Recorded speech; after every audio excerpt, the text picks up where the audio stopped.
This episode of A.C.M.G. Presents Talk Time Live is brought to you in part by Viewfinder's Identity Search and Design. Your choice for web design, graphic design, and all multimedia development needs. Visit VFISAD.com and let us bring your vision to reality. Hey there, this is Kyle Hebert, the voice of Ryu from Street Fighter V. Rise up. The answer lies in the heart of battle. You're listening to A.C.M.G. Presents Talk Time Live. Hadouken! Welcome to the show that gives you all the news, views, and opinions in the world of gaming. This is A.C.M.G. Presents Talk Time Live Extras Select Start with your host, Xavier Josiah. Power up and game on. Ladies and gentlemen, welcome back. This is A.C.M.G. Presents Talk Time Live Extra Select Start. I am your host, Xavier Josiah. And I say this with the bottom of my heart, with every fiber of my being, I am hoping everybody is having somewhat of a good week this week. It's been so much going on, both good and bad. With the bad being, if you're in the hip-hop world, if you're in the black community, the death of Nipsey Hussle, whether you heard his music or not, the ideal of what happened to him is a major hit for fans all around the world, for just our society in general. It's just a lot of aspects, at the end of the day. To fans that don't know, it may just be another death. But to those who do, it's the death of a man who not only brought great music in their lives, but also brought positivity to the community. And to see a man like that, another charismatic leader, dying at the hands of hate, it's too much. It is way too much. It is sad.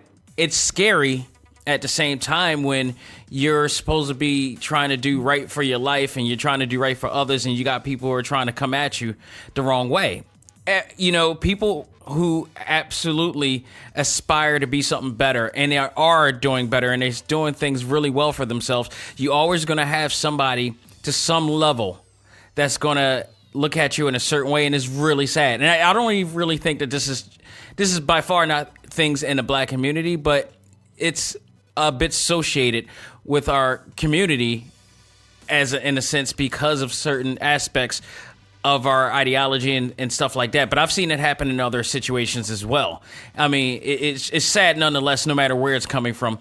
And I know I have people not only listening in Philly, I got people within the country, some people around the world. So as I'm saying this, I don't want it to be depicted as was always happening in our country. And it's not always the case. What I'm saying is that there's a natural form of hate based upon people who do aspiring things. And it's up to those people who put into hate to try and redirect that hate, to recondition their mindsets to what's really going on in the world and how they can solve it to become exactly what they're seeing, and embrace what they're seeing and utilize that to become that or more than them or more than themselves. So to that, I really pray that we can hopefully sooner or later try to find a way to stop all of this, the violence, the negativity, the envy, the jealousy, the hate. I was watching TMZ, and by the way, I will get to what we do best on this show soon, and some other lighten up information at that. But I just feel like I got to say this on my platform, on my forum right now. So if you're listening, please definitely spread the word and take this into consideration, especially if you're that type of person that has had it bad or has not looked at life right the same way. And I was one of those people, but I had to take my own responsibility for my own destiny and my own happiness.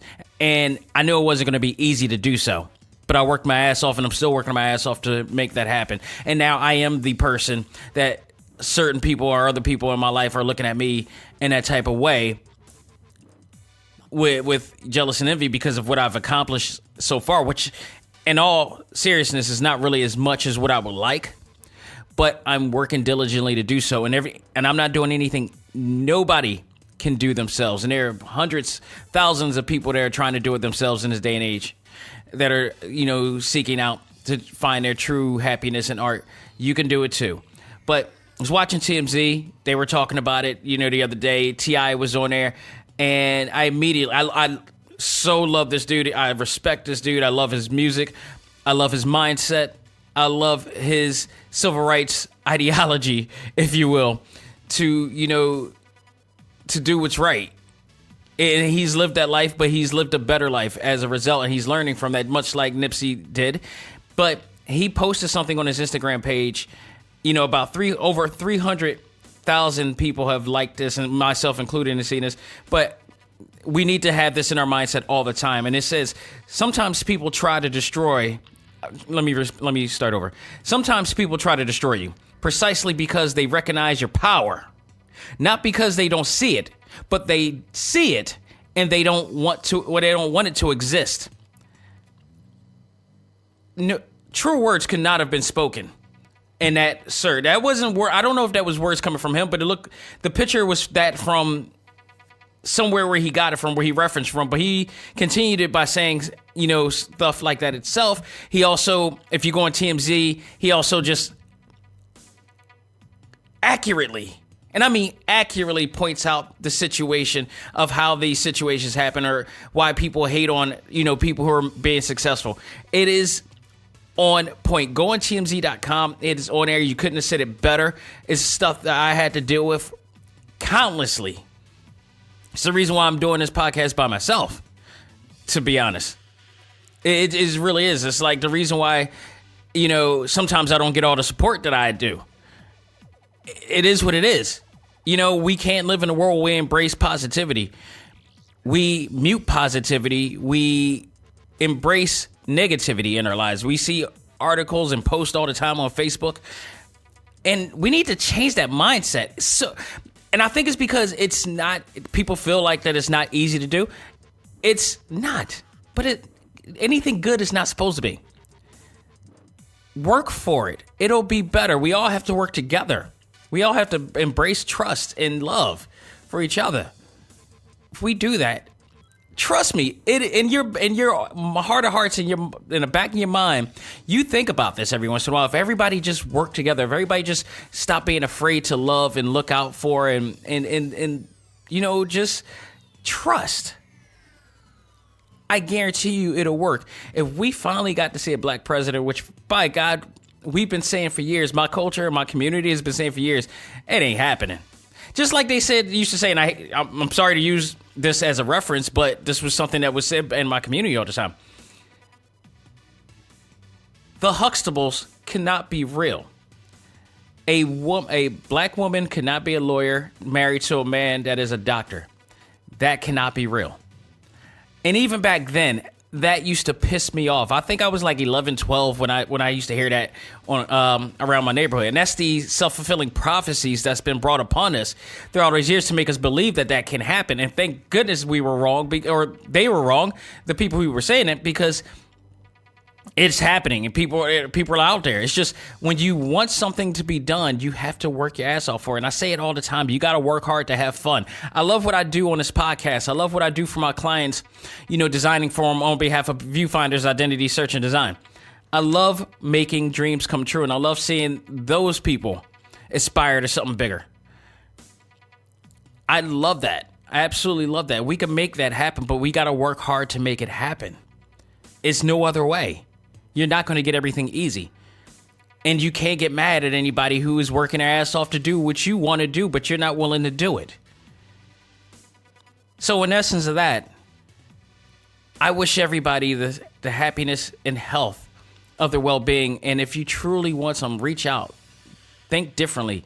There's a better way to handle things, to do things, to be somebody, to be something, to be happy. Doesn't always result in just ending somebody else's world, and especially if it's somebody that it's helping to make a better world for a lot of other people. That's pretty much all I gotta say. It's nothing else I can really say about that, but I just hope everybody have a great week, and we're gonna make it happen right here on Select Start. And before we even get to the video game news, I gotta say congratulations. And it's really crazy I'm saying this, and I was gonna say this on Sunday, but congratulations to anybody who's gotten tickets to see Avengers Endgame, because Woo! Under 6 hours, that got sold out everywhere in the country. So much so that now scalpers or whatever like that are selling their tickets, no joke, on eBay. You could get a ticket to not be spoiled for this event in the amount, and it might have gone up by now, $9,100. That was the last bid. And there was one bid for it. Y'all got crazy. Y'all got seriously crazy with the fandom. This is fandomonium at its best. This is fanatic in all aspects, but kudos, congratulations to Marvel Studios, and thank goodness I got my ticket. Now, the funny thing is that I was supposed to do my outing because we did it for Captain Marvel, which was great. Everybody got seats. We got the whole entire row. We was locked. A.C.M.G represented at Movie Tavern. We tried to do the same thing again, and that wasn't happening. In fact, by the minutes, the seats kept filling up. At that point, I was like, everybody, save yourself. Everybody for themselves at this point. So we won't be doing a gathering on there, unfortunately, and luckily to all my people on A.C.M.G, the Facebook group that we were supposed to be gathering, looks like everybody got their tickets. I'm very happy about that because this is crazy. And a lot of this is basically because people think that it's going to be spoiled. And if you're the asshole that's going to spoil it for a bunch of people, chill out. Allow people to enjoy it the way you do. At the same time, if all I can say is if you're going to do that, put spoiler warnings on your feed. Don't put pictures or whatever like that. Don't just spoiler warnings. Talk about it in the comment section or something like that. I do what I do. I do a Talk Time post, which is how Talk Time Live, the podcast, started. It started as a spoiler zone post, but I would, design promos for it and make it safe for people who saw the movie to talk about the movie, and those who are not, they were warded off, making it safe until they see the movie. There are ways to be respectful. And I hope that everybody, especially with everything going on, we don't need any more assholes in the world. We need less assholes in the world.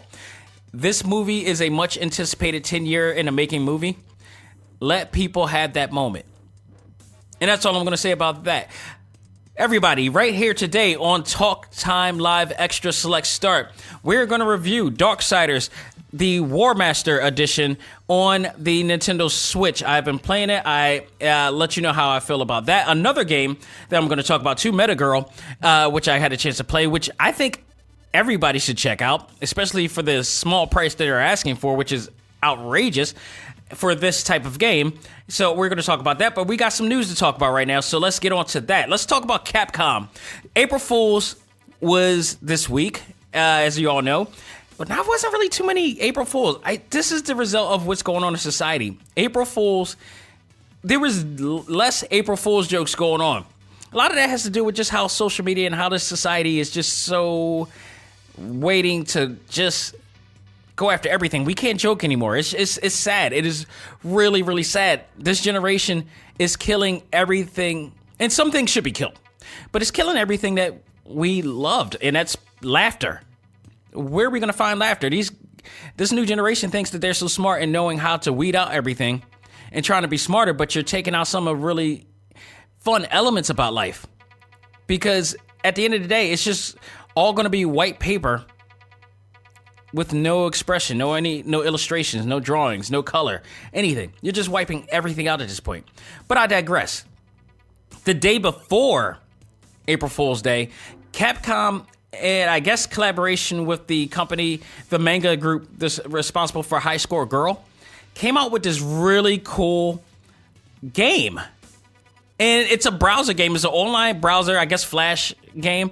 And you could play it. You were able to play it on your mobile. You were able to play it on your computer or your tablet. And apparently it was a shooter starring Street Fighter character G. If you guys know who that is, G is one of the newest Street Fighter V characters. He's dressed like pretty much Abraham Lincoln, but he has muscles. He's kind of like a pro wrestling gimmick. Pretty much, that's what he looks like. I don't know if that's his actual story there. If I forgot what his storyline actually was, but it's starring him, and it's an old school classic Capcom shooter game. going vertically up, and it has you pretty much going against the four lords of Shadowloo. And if you know who that is, that's Balrog, that's Vega, that's Sagat, and Bison at the end. Now, the cool part, I mean, like, it starts off where you go into a motion manga where starring the high score girl characters. And if you don't know what that is, that's a anime and a manga that's out right now about a kid. And I've reviewed this a few weeks ago on Talk Time Live. So if you've been listening, you know what that is. If you're new to it, it's a manga about, actually it's a manga that's an anime that's a love letter to video games, but in particular fighting games. And it tells you, like, it goes through the story of this guy, this boy and this girl growing up over the years, starting from Street Fighter 1 all the way to like Virtual Fighter, and the evolution of the fighting and of the fighting game community, as well as in Japan at that. So, they cover all of the cultural things going on and cultural aspects going on in Japan for the video game culture and a community. But it also shows a love story between, almost a love triangle story between these three characters, actually, because there's another girl who ends up falling in love with his passion for video games, and then it winds up falling in love with him too. And it's a really sweet story, but they start off with a manga of the characters on there going in to play the video game, and then it really transitions right over to the video game. So it's like a cutscene for the video game, but it then just goes right into the video game, and it was a really fun game. Now, here's the thing. I tried to go back on there recently using the same link, and it didn't take me there, so I don't know if it's still up and running. I guess you could look up High Score Girl or, Capcom Fighters. I forgot what was the name of the actual game that it was, but it was called. But I really enjoyed it. It was really cool. I wish they really bring that out. It was just like a really fun, short game. You couldn't pause it though. That was the only problem. So like, if you're on a bus, or if you're traveling at home, this was a really cool thing to do. And if I do find it, I will say it again and give you the link to it. But the only reason why I didn't right now is because it just wasn't there. So, but kudos to Capcom, and it was a really cute thing for them to do. I'm glad they did it before April Fool's Day, because the bad part was, I wish they would have did it like a few days before April Fool's Day, because the problem is that when I posted it, people only saw it during April Fool's Day. So they probably thought it was an April Fool's joke to some extent, and they didn't budge on it. So maybe it was just bad timing on them. I don't know how much traction that game has gotten, but if you're listening and you're in the A.C.M.G group, that post that I posted was indeed a legit post. So just want to point that out right there. New games announced this month for Nintendo Online, and one of them is one of my all-time favorite classic games, and that is I want to say it's not that Punch-Out. It's the NES Classic Punch-Out featuring Mr. Dream and not Mike Tyson, unfortunately, due to the licenses and stuff.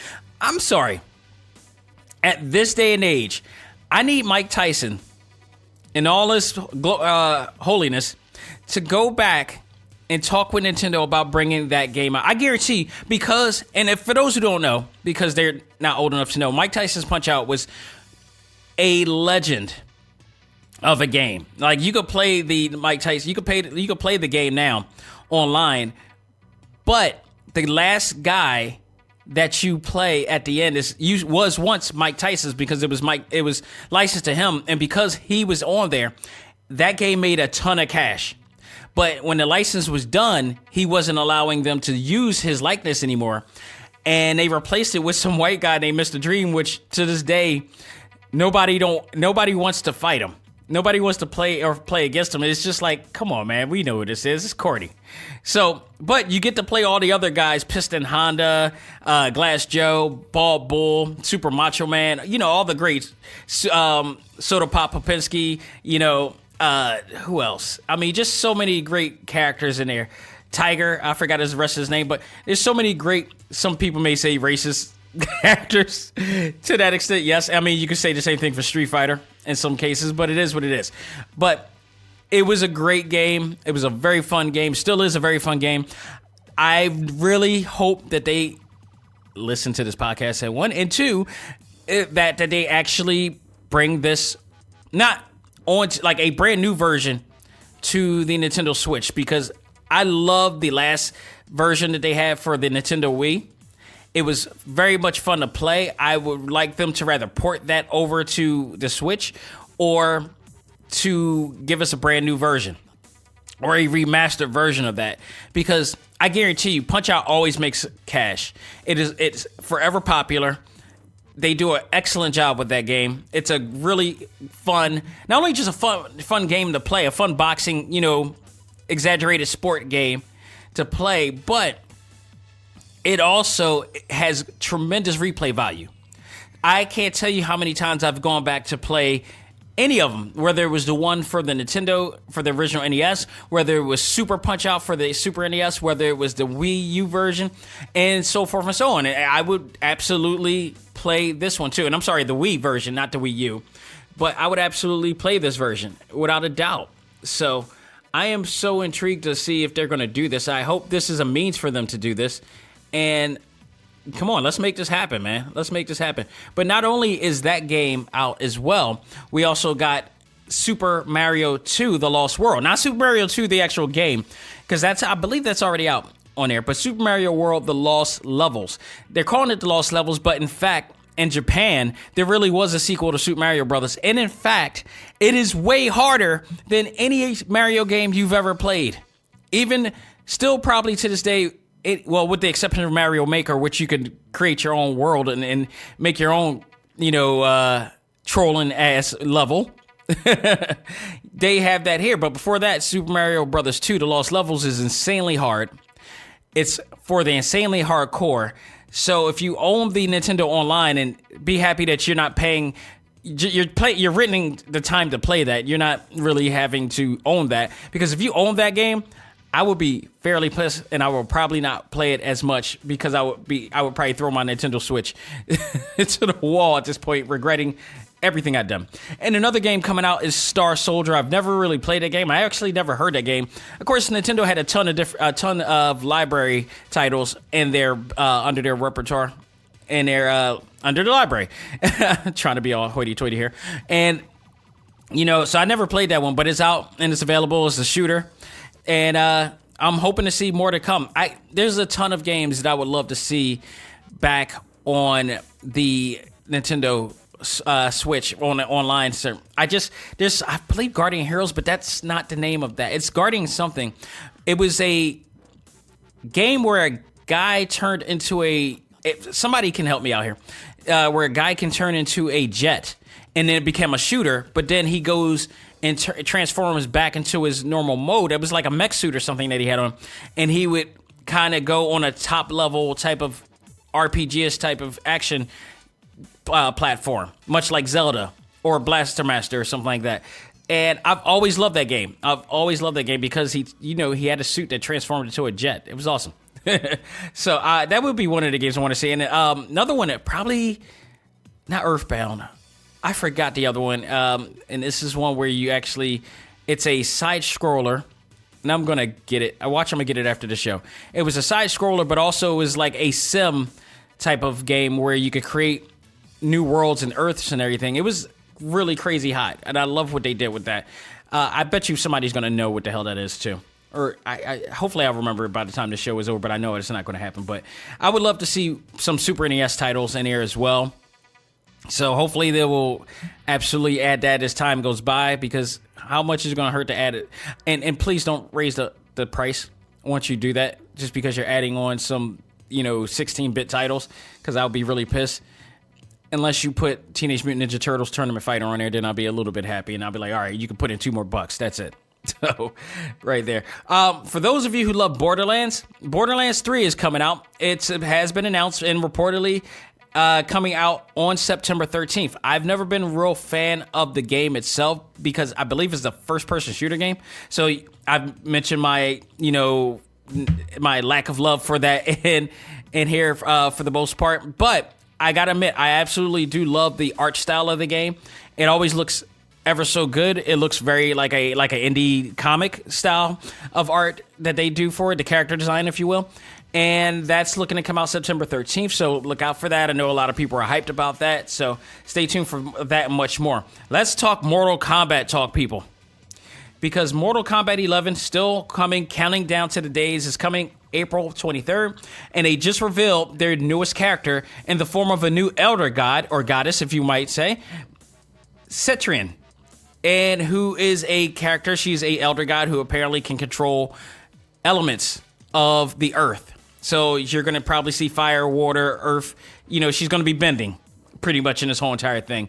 Now, GameSpot, according to GameSpot.com, they also had talked about that they got access to the Nintendo Switch version. And I was very interested in this, so I read it, and I've read read some other articles as well. They did not want people to see they didn't want to have anybody have any footage of the game. Now, that's interesting enough, because that means that usually when people are hiding any gameplay footage, that means it's rather unfinished, or it's not to the expectations of what people want. But GameStop has reported, according to that article, that the version of the handheld is by a Miami-based group called Shiver Entertainment, with NetherRealm overseeing production. Now, okay, this at one point worried me, hearing that a third party is working on yet another Switch title. If you guys remember, WWE 2K19 for the Switch was handled by a third party group known as Blind Squirrel. Blind Squirrel needed glasses because the result of that game ended up looking like crap when it first came out. It was glitchy. It was ever so unfinished. They tried to make you believe. I've reached out to people so many times, and they were coming back to me saying, this game is finished. This game feels like a unfinished beta. That's what it felt like. Now, over the course of updates and patches, some graphical cosmetic changes have happened to make it look much better. But the problem there was that the frame rate was not there. And from what I understand, Shiver Entertainment's biggest focus, especially in NetherRealm's biggest focus with the Switch version, is frame rate. They are looking to have 60 frames per second in this game to allow fast gameplay action, much to what you see in the PlayStation 4 and Xbox One ports. With that said, there may be some sacrifices, much like the WWE 2K game. There may be some graphical sacrifices that will take place in place for the frame rate, and in that case, I can, considering my experience with WWE 2K19, I am going to be okay with this. I'd rather the frame rate be okay and the graphics of the game look somewhat okay. If they only take away a few things that, doesn't take away the entire thing, but gives it enough to let you go, I'm okay with that. Especially if this is just going to be me getting a portable version to take on the road. If I really want the graphic part, I'm going to just buy the PlayStation 4 version. I would suggest that for anybody who has and that's what it should be. It should be just for a handheld, portable, use that just happens to have everything in there. And they're trying to consider everything that they're trying to stuff in there. So you got to take that into consideration. So I do kind of get that. I wish they could power it up the way they want to. And, we'll see. I'm looking forward to it. But from everybody who's going to PAX to play this game, I've only read positive things about the game, despite the cosmetic graphic limitations to it. The frame rate is said to be awesome. Everything else plays pretty well. It's fluid. There's not many glitches. I'm sorry. Let me rephrase that. Let me not say that because people take it to heart. There's no glitches or lags or slowing downs in there. People have been very positive for what they have seen on there. So I'm still anticipating it. I do think down the line I will most likely get the one for the Switch as well as the one for the PlayStation 4. I'll probably get the PlayStation 4 one down the line when it gets happened. But if the NetherRealm version is playable and fun as I'm reading, I'm most likely looking forward to it. I'm still going to be reviewing and getting that one because I know, honestly, in all hearts of hearts, I know it's going to be great on every other platform. The Switch is something totally new, so I feel like I'll be hard pressed to not want to check that out more or less for that. So I'm still psyched about it. I'm still psyched about the hype of everything. I'm looking forward to it. Cross your fingers, it's coming. And we'll see how it happens. I'm really looking forward to seeing where their story is going to go. So from there. So before I get to the reviews, I do want to get onto something here I just got the newest edition of Game Informer magazine. And this is a really good one. This is strictly for fighter fans because they actually dig a whole bunch of fighters' history in here. And the cover is based on Mortal Kombat this time. So they got a multi-page spread of Mortal Kombat covering a lot of things, but they also have a lot of other things that they talk about too. For instance, a really interesting article, their opinion, the 30 best fighting games of all time. I looked at this and I gotta say, I don't have a problem with their picks except for one that they left out. I'm sorry. 2 that they left out here that should have been here, and in my opinion. But this is Game Informer's opinion. This is not the end-all be-all, so you guys got to always understand that when you see these lists, you may agree with it, you may not, but that's their opinion. That's their opinion. And, same as it will be my opinion. This was not voted on. This was only voted on by, a certain amount of people, I'm sure, or just the editor itself or whoever was doing this article. But that was their opinion. I'm going to do the same thing down the line and do it for us. But I'm going to have, multiple people do it in themselves. And it's going to be a vote on it. So I don't know how they went about it. But I'm going to run down what they did on this list really quickly. And maybe stop on a few things along the way. Injustice 2 was number 30. I have no problem with that. Despite the fact that, I think it should have probably gone a little bit higher than most. But this was an awesome game. This is probably one of the best fighting games based on a comic book series. I do think this supersedes Marvel vs. Capcom, in my opinion. Again, that's where we kind of defer, but that's okay. It's all right. We can live. We don't have to fight each other on it. So that's theirs, but it's in the list. I appreciate that. I agree. Persona 4 Arena Ultimax. I did love this game a lot. Arc System Works put this together. I hated the fact that they did not allow this to be anywhere else outside of rather the PlayStation or the Xbox. And lo and behold, it wound up being where was it? It was on the Xbox, it was on the PlayStation 3. Yeah, it's on the PlayStation 3. It's not on the PlayStation 4. Yeah, I'm looking at it right now. PlayStation 3 and Xbox 360. So it was on there. And then it never transferred. Like, this can be on the Switch. This can be on the Switch. This could be anywhere else. We got, Blaze Blue Tag Battle already on air.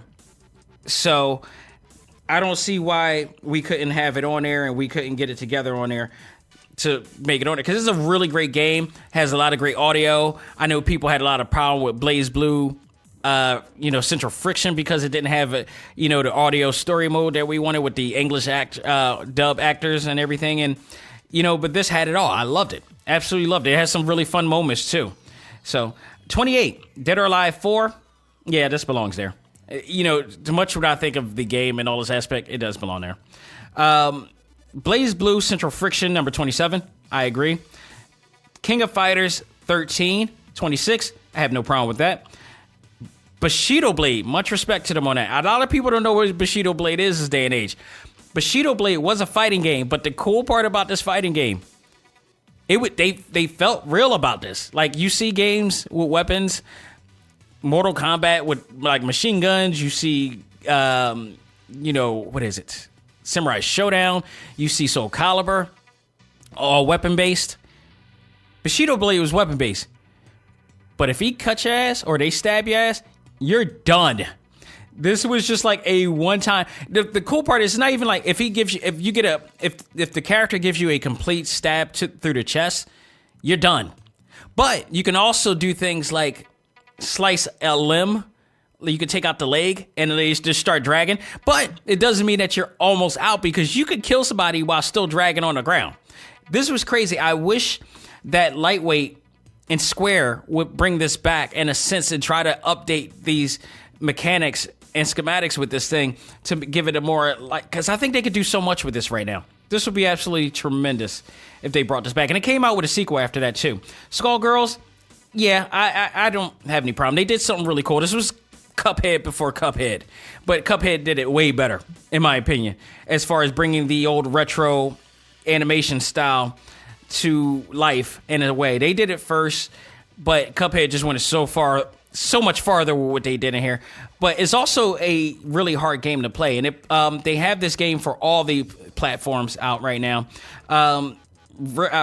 Reverge Labs was the one that came out with this, and Marvelous published it. Came out in 1912. I'm sorry, did I say 1912?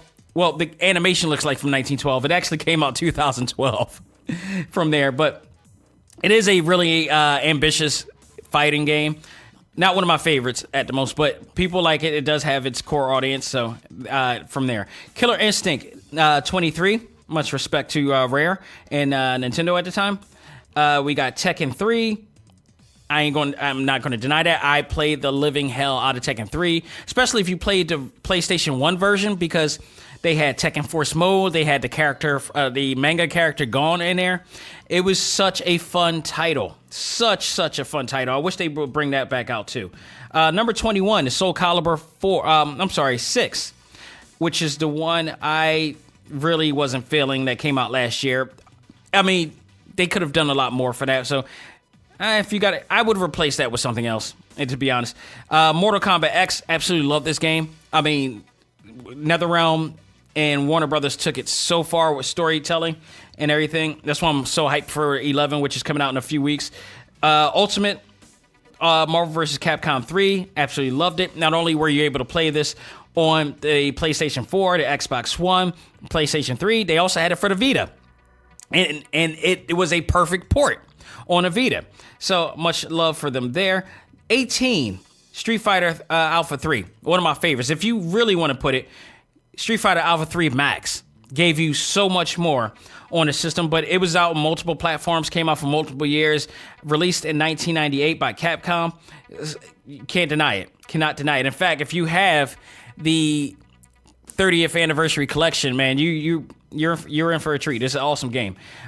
Super Smash Bros. Ultimate, number 17. Gotta agree with this. You know, last year, probably one of the biggest games of the year last year, and did not disappoint. It is the epitome and a definition of Ultimate. It has this really is just what I was talking about with Devil May Cry star Ruben Langdon. Like, his character Ken is now on air in this version, and it literally is the Hall of Fame for video games right now. It's it's literally the Mount Rushmore of video game characters from all aspects of different video games. It's like they even got indie game characters in the game now, like Shovel Knights is in there somehow. Like that's saying a lot. That if you're making it in that game, you're as a character, your company needs to be proud, because that right there tells you how great your game is for that point. So number 16, Dragon Ball FighterZ. Not have a problem with that. Awesome game, one of the best, without a doubt, the best Dragon Ball fighting game that they've ever done. Now, Xenoverse, I'm still debating Xenoverse being a fighting game, but I'm also debating whether Xenoverse the best Dragon Ball experience. And I am opted to possibly lead on to, for Dragon Ball experience, I think that gives you the better deal. But they both had great stories. They're both action-packed fun. You could play both of them and enjoy it. I still do play both of them and enjoy it. And, I agree. This should be on there. Fatal Fury Mark of the Wolves does not get enough credit, but it does in number 15 here. Mark of the Wolves possibly is the best, in my opinion, probably the best playable SNK game you could ever have. It's not balls to the wall hard like the rest of them are. It's easy to control. Like the control is even better on here too. And it's just absolutely awesome. I love Mark of the Wolves. I love the fact that Terry Bogard has evolved from the cap and the cut vest, and he now is wearing like a leather Sherlin jacket with a pair of really cool boots to match. Like, they GQ'd him up on this joint. Plus, I don't want to say Rock Lee, but Rock Howard is one of my favorite characters in the SNK world, the son of Geese Howard as well. So, I mean, there's some really great developments, and it does continue off from King of Fighters and the Fatal Fury series as well. So, kudos to them. Virtual Fighter 5, in my opinion, should be way up in the numbers. Way up. This game does not give enough credit for what it's done. I've talked about this for weeks on, this show, as to what Yu Suzuki has done developing this game. Not only just this game, the original Virtual Fighter not only changed the way we played fighting games, it changed the way we played video games. It was the first of its kind. It started a whole revolution of 3D games, and it deserves enough credit. But he went a step further when he came out with 4 and 5, because he created the best training modes you could possibly ever have, the most balanced gameplay anybody's ever had. It's like extremely. This is the reason why we have eSport League players right now, because through this fighting game, people learned how to focus on animation and time frames to be able to maneuver and learn how to, accurately, fight and knowing the right time to block, and all of that stemmed from Virtual Fighter. Nobody can deny this, and if you do, you may not have been old enough to know where you learned that from or where it originated from. Yu Suzuki is responsible for that. So I like that it's on this list. I believe that it should be higher. Absolutely should be higher. And this is the reason why I literally brought Yakuza 6, because it had Virtual Fighter 5. If it did not have Virtual Fighter 5, I probably wouldn't have even gotten that game, to be honest. That's the prime reason why I got that game. Now, the bad part is, if it didn't have it and I didn't buy it, I would have been asked out anyway, because as a wrestling fan, I would have been pissed that I didn't get this game and found out that the New Japan Pro Wrestling characters were actually in the game, playing as themselves. So it was a win-win-win for me, big time, on this. Number 13, Darkstalkers 3. I'm really glad that Darkstalkers is in here. I don't want to say revolutionized. It definitely didn't revolutionize, but it did bring on a lot of new dimension to Capcom and creativity and character development and just, the engine that they were using, which I believe was the CPS 3 maybe engine that they were using for this, but just so great. I really hope that they come out with another Darkstalkers down the line, and I got a feeling it's got to be coming. It's got to be coming. King of the Fighters 2002 Unlimited Match came out 2005. I actually really did like it. I recently just played this game because through the Nintendo Switch and the ACA archive library, I was able to play a ton of different SNK games for the low price of $7.99, which is great because, like I told you kids back then, you would have been paying $200 a pop for these games, and that's how much they cost, with the Neo Geo and the Neo Geo CD being some $700 for that system.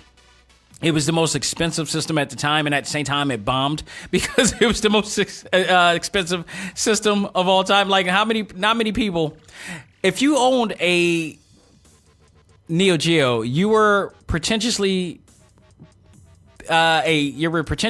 making people believe that you were rich, when in fact you probably just saved an assload of money to get this, so make people think that you were rich, which means you're assed out anyway, because that means you would have to pay $200 for a freaking one game, where you could have gotten like a ton of different games for getting a PlayStation or an N64 or a Dreamcast.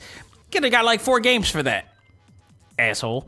And now we're getting it for $7.99. So take that. But I love this one because, if I'm correct, this was the one that had the 3-on-3 tag feature for the first time. So in my opinion, this was possibly one of the better of the King of Fighter games.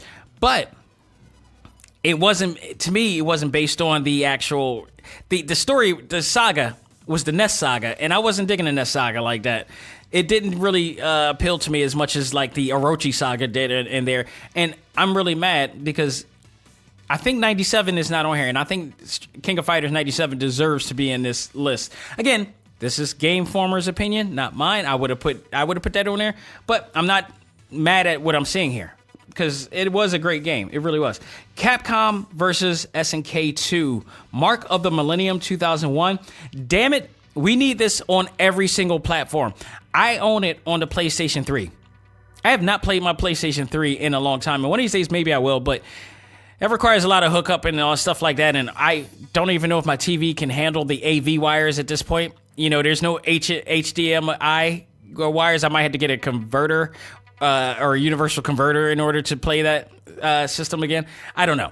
But I do own this title. It was an excellent title to see the Capcom fighters versus the... Before, you know, crossing over, doing crossovers was... Like, crossovers today is so common now, but crossovers back then were absolutely a major thing. Like, you would never see Capcom and SNK come together. Now, the fun fact about it is that some of the characters that were created in SNK and the characters from Capcom and Street Fighter in particular were made by the same people.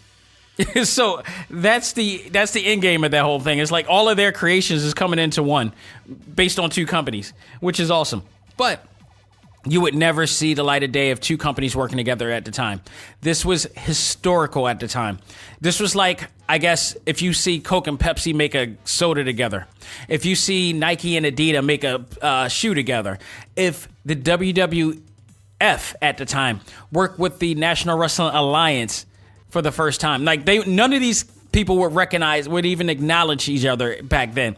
But this is one of the first hybrid crossover collaborations to come in, and it did not disappoint at all. I love what they did with that. Number 10, Street Fighter 4 Arcade Edition. I believe this possibly should be higher up on the card as well, just for the fact that this revitalized this game, not the arcade version, but just Street Fighter 4 alone, revitalized fighting games. I mean, if you've read the editorial version of Game Informer, the editor talks about how fighting games history has had its ups and downs, and that was absolutely true. There was a time where fighting games it was not as popular. It kind of diluted in popularity after a while, you know, and it really scared me because the popularity of, you know, the fighting game culture, it was my favorite genre. Wearing Timberlands is also my favorite type of fashion, too. And then at one point, both of them were diluting in popularity. And all of a sudden, Street Fighter 4 comes back. You know, Yoshinori Ono came into the fray, executive producer of Street Fighter series and Capcom. And he turned it out. He turned it around. Became popular again. It became a big deal. Thanks to him and the team that he worked with. They made it happen. And now Street Fighter's back. EVO is stronger than ever. Esports is stronger than ever as a result of this, which then led to now the Overwatches and all this stuff. So, you know, all of the real competition stemmed from fighting games. And if, you know, Street Fighter, the Run DMC of fighting games was going out, you know, wasn't making popularity as much as it used to. It was almost out. So I think that this, in all essence, should be going up a little bit higher just for the significance of what it's done. That's what I'm starting to believe. With this, wasn't based on significant value of some of these games and what they've done. Like, that's why I said Virtua Fighter 5 or Virtua Fighter 4 even should step up a little bit further because of the significance of what they've done from there. So, number 9, Samurai Showdown 2. I'll accept that. I mean, it was what it was. Guilty Gear Xrd, the original one. I will so go for this. I would go for this way more than their sequel. For one reason. You know this is going to be. No dubbed voices. The minute I brought that game and found out there were no dubbed voices, I was so pissed off. I was like, nope, y'all being cheap. I'm out. There's nothing to be patriotic about, but I really enjoyed the voice acting of a lot of the talents that was on that game, and they took them all away by 2. So it was like, because and the excuse is because they wanted to bring out these games early. No, I think budgeting had a lot to do with it too. So I really don't want to believe that, but that's what I believe. But Guilty Gear Xrd was really great. It was the game that really stepped up Arc System Works, and for the first time ever, we got to see an evolution in game design and character design, where the characters look exactly like anime come to life, and you're at the control of an anime character. This would eventually lead on to us getting Dragon Ball FighterZ. And Dragon Ball FighterZ getting all the accolade that they deserved. Absolutely awesome experience. And Arc System Works, which once was like considered what we considered them as, like a SNK clone to some extent. And no, they came into their own, and they officially are their own brand now. Officially. No more looking like anything. This is their own brand. This is awesome. I do agree with this. Tekken 7. Absolutely love that game. Absolutely, tremendously love that game. It's the last of the Mishima saga. I thought they did a great job. There were some parts of it that, to me, felt like they were actually trying to troll you. And that woman with the tiger, hate that damn that stage. But other than that, the story was great. I thought they did a great job. It was a great way to end the series. They're adding more. Negan is on there now for some odd reason. And I was hoping that they were going to put Tekken Force mode in there. And that's why I think I didn't really buy into the second season with the Negan character. Because I'm like, all right, Negan's in there, cool. I need a little bit more. I want to see, if you put in Tekken Force mode, I will buy in. Tekken Force mode was a beat-em-up brawler version using all of the Tekken characters. And it was a lot of fun. And that's what I loved about the Tekken series, is that they did so much to bring in a lot of fun aspects to the Tekken universe. I mean, Tekken Bowling is fun. It has always been fun.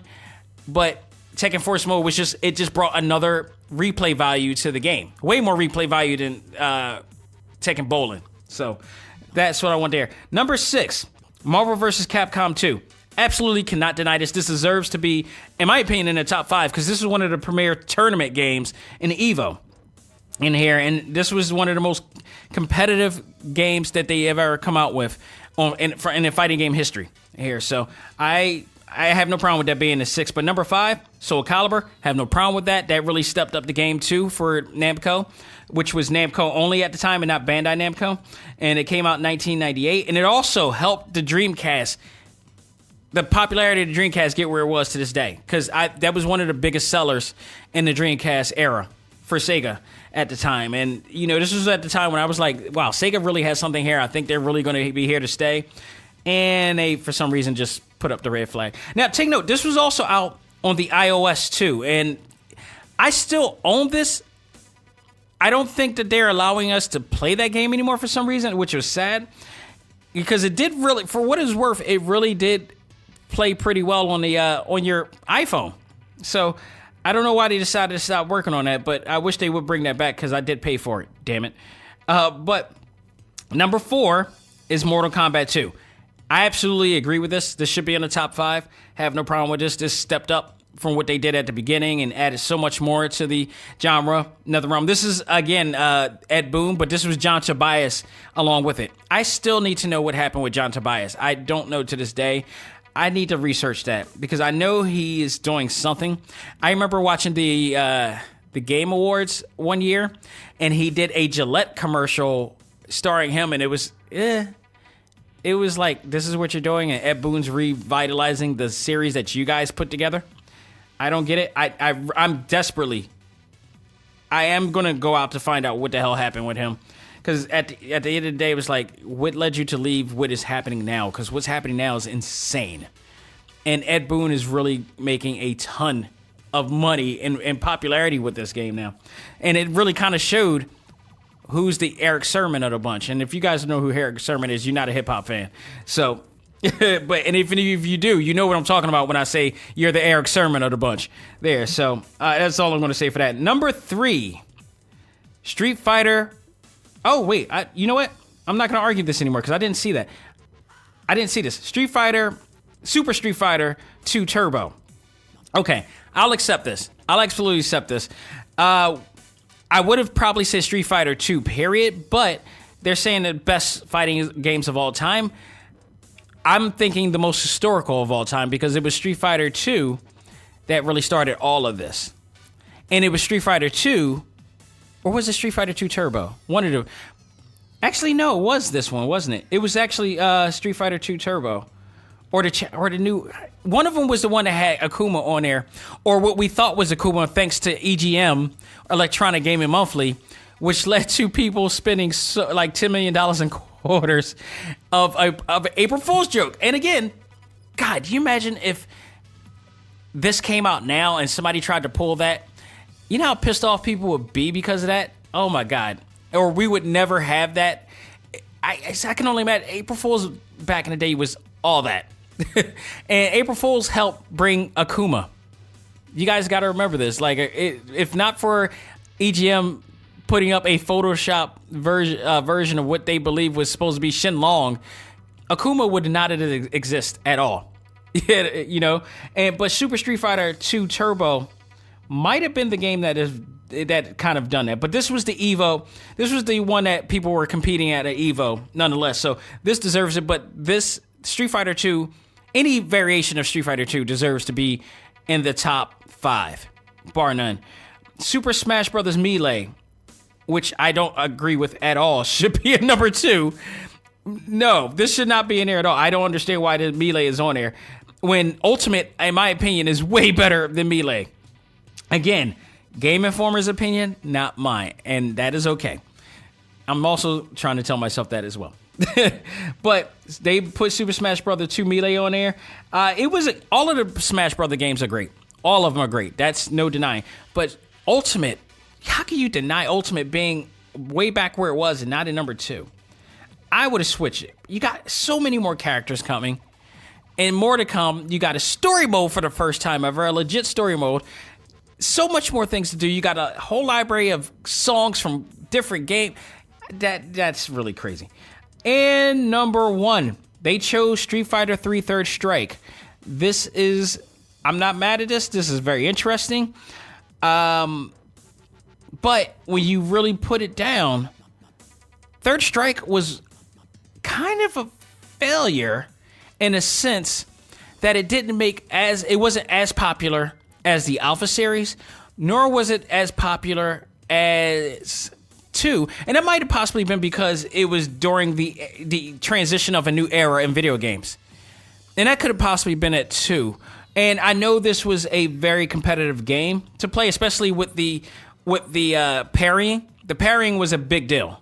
The parrying was a really big deal, but I mean, this was more hardcore fame than anything. And again, I think people would have had a different opinion on what number 1 should have been.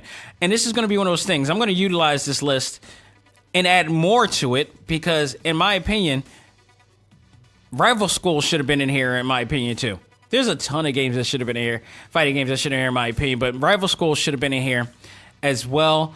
And it wasn't in Project Justice should have been in here, Tech Romance. I mean, there's a ton of games that should have been in here. There's probably some Japan games that should be in here, too. But that's the list. With all that, I respect the list. I have no problem with the list in here as well. So, but if you get a chance, go and check out the new Game Informer. It's a really great issue, and it mostly covers a huge spread on Mortal Kombat 11. So go out of your way to check it out. Now, last 2 things I want to talk about is METAGAL. It is, if you're a fan of Mega Man and side-scrolling adventures, this is the game for you. I would go out of your way to check it out. It's on multiple platforms, I believe. I got it on the Switch. The game, and it's on a PlayStation 4, because I did see it on there too, on the PSN. The cool part about this game is the price.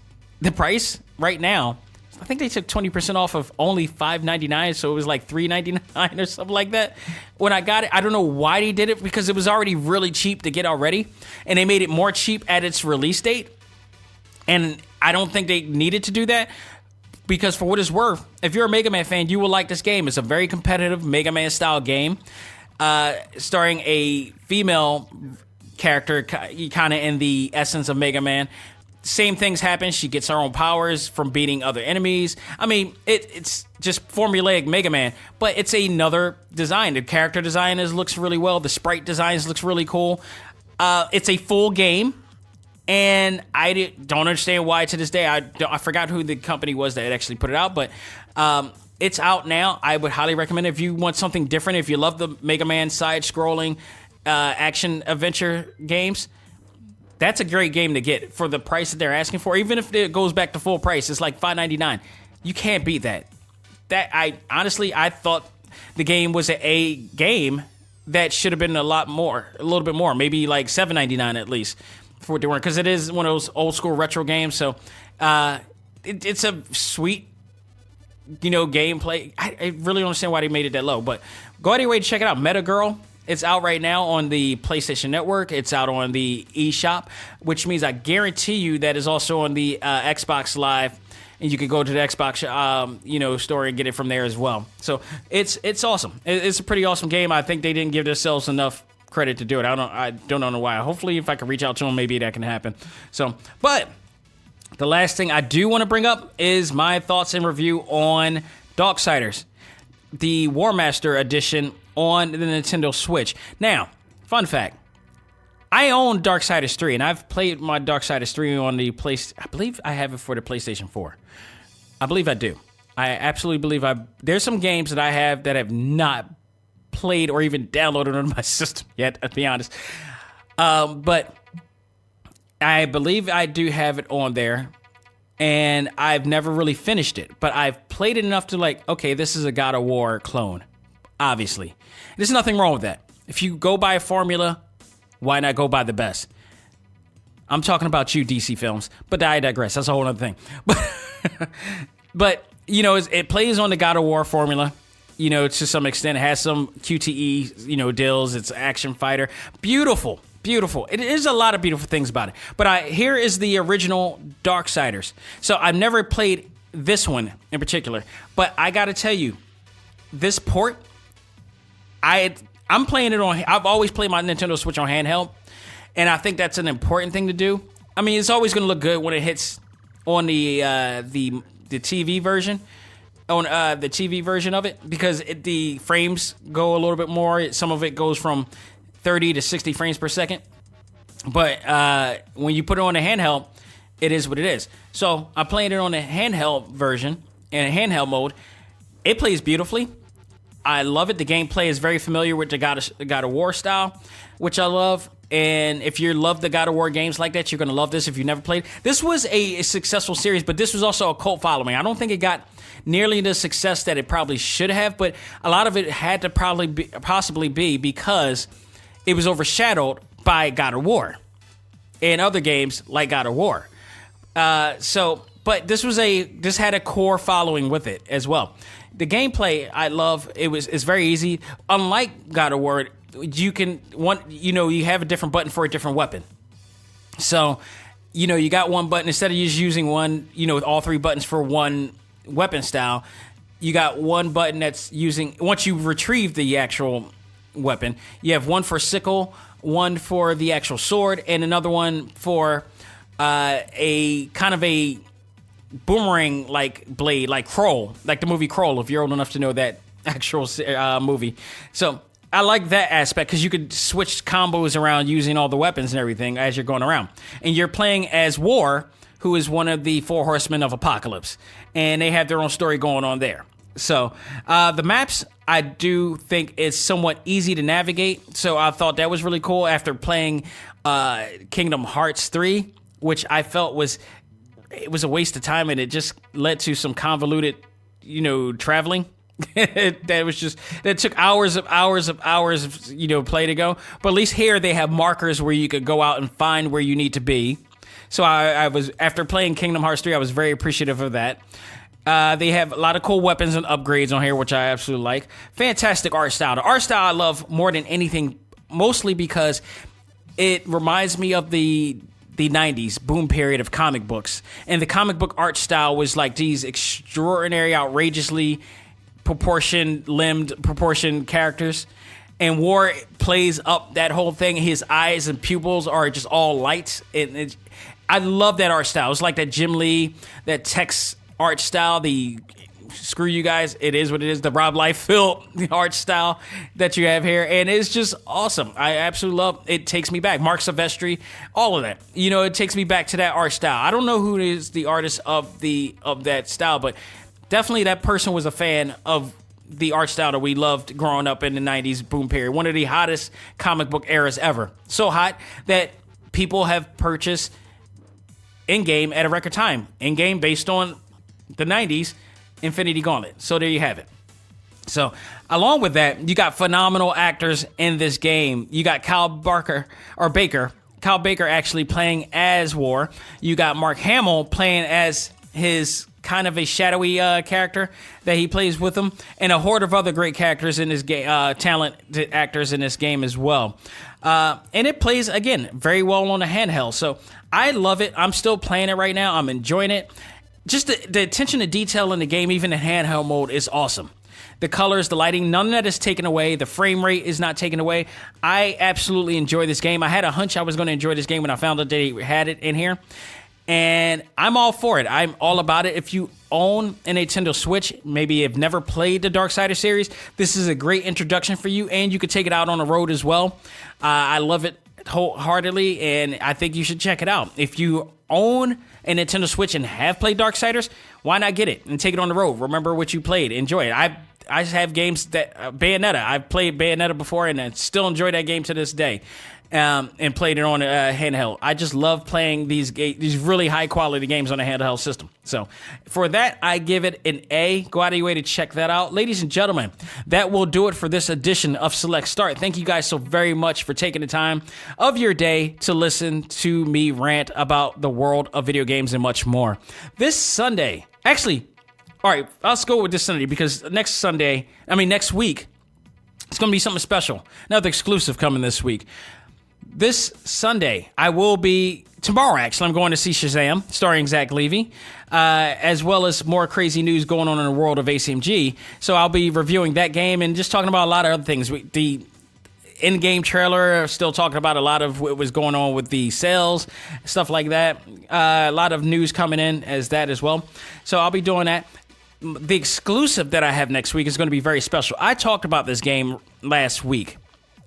Cyber Shadow, a retro game kind of reminiscent of the old Ninja Gaiden days, is coming to a platform near you. Multiple platforms, PlayStation, Xbox, and the Nintendo Switch. I reached out to members of the Yacht Studios, who is behind this game.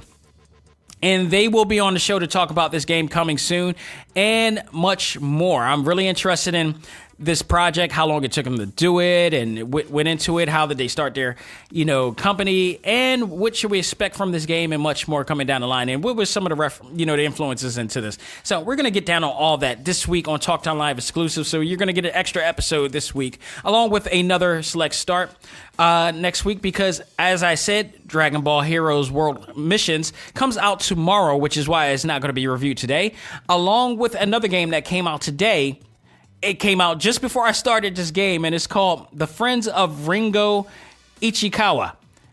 I am loving this game because it's reminding me of the Banchi. What is the game that I used to play on the PlayStation Vita and portable? Kinky Bancho, I believe, is the name of the game. Yes, Kinka Bancho, which is like the brawler based on like Japan. Bunch of students trying to, take over be the king of their turf. This looks like that, but it's like a retro 2D style version and a retro 16-bit version. It's claimed to be an action RPG with some fighting elements in there too. The sprite and framework that I saw in there was very impressive. So I decided to check that out, and I'm going to invest that and review that for next week as well. So stay tuned for all that and much, much more. Again, you can check us out on iTunes, on Stitcher, A.C.M.G. I guess you could check us out on Facebook because I post the YouTube version on there as well. You can check us out on YouTube, and under Dax J. Martin Cheeves, I believe, is on. Sooner or later, I'm going to make a YouTube version for that as well. Because I don't really work. I just realized that they started doing putting my stuff on YouTube. So maybe I'll try to redirect it to another profile or account, whatever like that, so people can really know where to find it. But also, and that's exclusives and everything too. But you can also find it on Google Play, Stitcher, Podbean as well. And, of course, TalkTimeLive.com, where you can check that out and all of our exclusives. You can check that out on the exclusives page, or it just goes directly to TalkTimeLive.com/exclusives there as well. And just a note on that, we're counting down to days of Mortal Kombat. We're counting down to days of a lot of things. Hellboy's going to come out, so that's going to be the next movie I do too. So we got a lot of things coming up. And for all wrestling fans in general, happy WrestleMania week. I'm still debating whether I'm going to watch WrestleMania. I'm definitely going to check out ROH. I'm definitely going to check out a lot of things that are coming out this week. TakeOver is coming out. So WrestleMania, I'm going to check out WrestleMania to see if I'm going to invest in WWE for the rest of the year at this point. Because they are pissing me off to some extent. But it is what it is. But ladies and gentlemen, thank you once again. This is Xavier Josiah saying, learn to let go, live life, and love all things anime, comics, movies, and games. This is ACMG Presents Talk Time Live. I am out of here. I will see you guys Sunday. Take care and be safe.